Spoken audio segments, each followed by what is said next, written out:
I first read about Nafula Wafula online, where she had started a petition calling for an end to a culture of rape in Kenyan sport.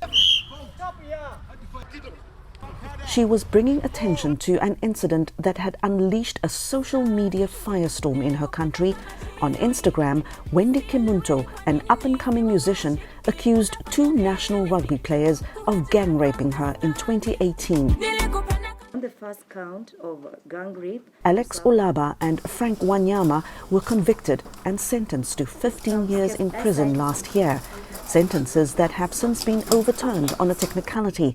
Both men are now free, pending a retrial. In Nairobi, Wafula tells me whatever the outcome, rape trials include complicated questions. I don't know, man. The thing about cases or gender-based violence, imprisonment, stuff like that, is at the end of the day there's really no real winner. Yeah, so I think there's a lot of issues like to discuss and think about as to whether prison is really the end, of the conversation. Is that really the victory, or is rehabilitation, the victory that we should be talking about? Wafula, who is a survivor of sexual assault, says part of what's needed is an open, honest conversation with men. She met with a group of Kenyan rugby players at their request to educate them about sexual assault and consent.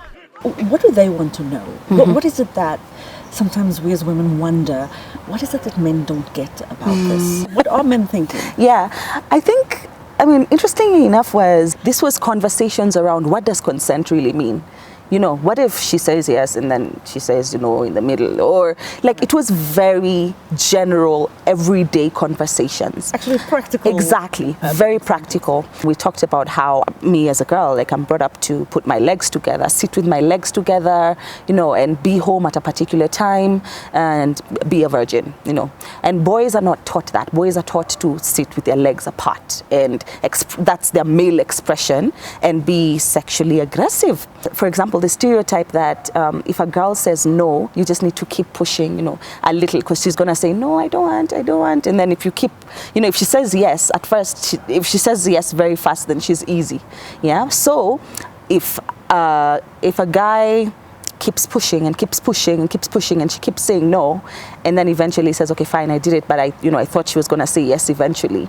Technically, yes, that is sexual assault. Not technically, it is. She didn't give her consent. Wafula says rape culture is partly rooted in fear and shame instilled in women at an early age. So, for example, in Kenyan culture, your private area is called, in Swahili, tabia mbaya, which means bad manners.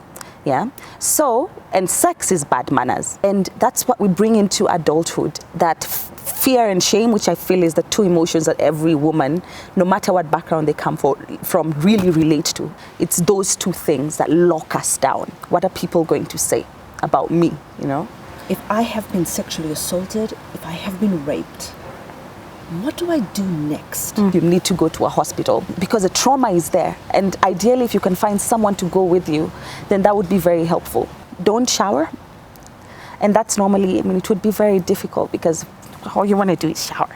Yeah, but don't shower because if you do decide to report, then that's going to be incredibly important for evidence.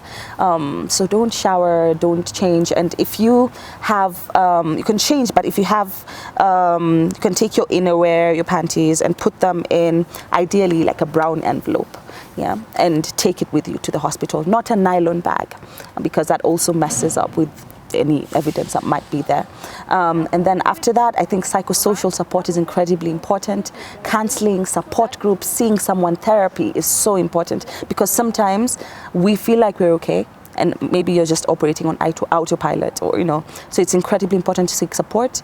And the other thing is reporting, and reporting is hard, and reporting, I feel, is every survivor's choice.